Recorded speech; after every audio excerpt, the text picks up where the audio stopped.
ام المومنین سیدہ عائشہ رضی اللہ تعالیٰ عنہ فرماتی ہیں کہ ایک دن حضور کا دریا رحمت جوش میں تھا اور حضور نے فرمایا عائشہ جو مانگنا ہے مانگ لو۔ میں نے عرض کی یا رسول اللہ اگر آپ اجازت دیں تو میں اپنے باپ حضرت ابو بکر صدیق رضی اللہ تعالیٰ عنہ سے مشورہ نہ کر لوں کہ میں نے کیا مانگنا ہے؟ تو فرمایا کہ جاؤ مشورہ کر لو، مشورے کی اجازت بھی ہو گئی۔ میں اپنے والد گرامی کی خدمت میں حاضر ہوئی اور کہا کہ دریائے رحمت جوش میں ہے اور رحمت کا باڑا برس رہا ہے۔ حضور نے فرمایا عائشہ جو مانگنا ہے مانگ لو، یہ اتنا سنہری موقع ہاتھ آیا ہے تو میں چاہتی ہوں کہ کوئی مانگوں تو اہم شے مانگوں، تو آپ کی خدمت میں حضور سے اجازت پا کے حاضر ہوئی ہوں، مجھے بتایا جائے کہ میں حضور سے کیا مانگوں تاکہ کوئی چھوٹی چیز نہ مانگوں بڑی چیز مانگوں۔ تو حضرت ابو بکر رضی اللہ تعالیٰ عنہ نے فرمایا کہ بیٹا حضور سے جا کے کہنا کہ معراج کی خلوت خاص میں اللہ نے آپ سے جو راز کی باتیں کی تھی ان باتوں میں سے ایک بات بتا دو۔ مانگا بھی تو علم مانگا، اور عائشہ میرے سے وعدہ کرو جو حضور بتائیں مجھے بھی آ کے بتانا ہے۔ ام المومنین حاضر خدمت ہو گئیں۔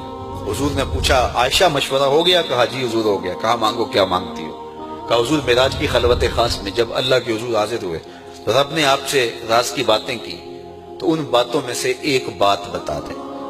حضور مسکرا پڑے، اس بات پہ مسکرائے ہوں گے میرے یار غار کا انتخاب کیسا ہے، یا اس بات پہ مسکرائے ہوں گے کہ راز کی بات بتا دوں تو راز راز نہ رہا، لیکن وعدہ کیا تھا۔ کہا عائشہ سنو، جب میں قرب خاص میں پہنچا تو میرے مالک نے مجھ سے راز کی جو باتیں کی ان میں سے ایک بات یہ تھی، محبوب تیری امت میں سے کوئی شخص کسی شخص کا ٹوٹا ہوا دل جوڑ دے تو میرے اوپر لازم ہے بغیر حساب کے جنت عطا کرو۔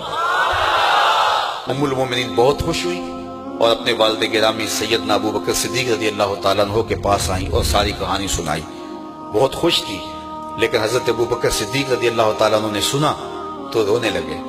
تو ام المومنین سیدہ عائشہ رضی اللہ تعالیٰ عنہ نے عرض کیا میرے والد گرامی یہ بات رونے والی تو نہیں ہے، ہم بسا اوقات کسی دکھی کے کام آ جاتے ہیں، کسی کا دکھڑا بیٹھ کے سن لیتے ہیں، کسی کی ڈھارس بنا دیتے ہیں، کسی کے کام آ جاتے ہیں، یہ تو بخشش کا بہانہ ہاتھ آ گیا اور آپ اس پہ رو رہے ہیں۔ تو فرمانے لگے عائشہ اس کو معکوس بھی پڑھو، تصویر کا دوسرا رخ بھی دیکھو، اگر کوئی شخص کسی کا ٹوٹا ہوا دل جوڑ دے تو بغیر حساب کے جنت میں جائے گا، اس کا دوسرا رخ یہ ہے اگر کوئی کسی کا دل توڑ بیٹھے تو سیدھا جہنم میں جائے گا۔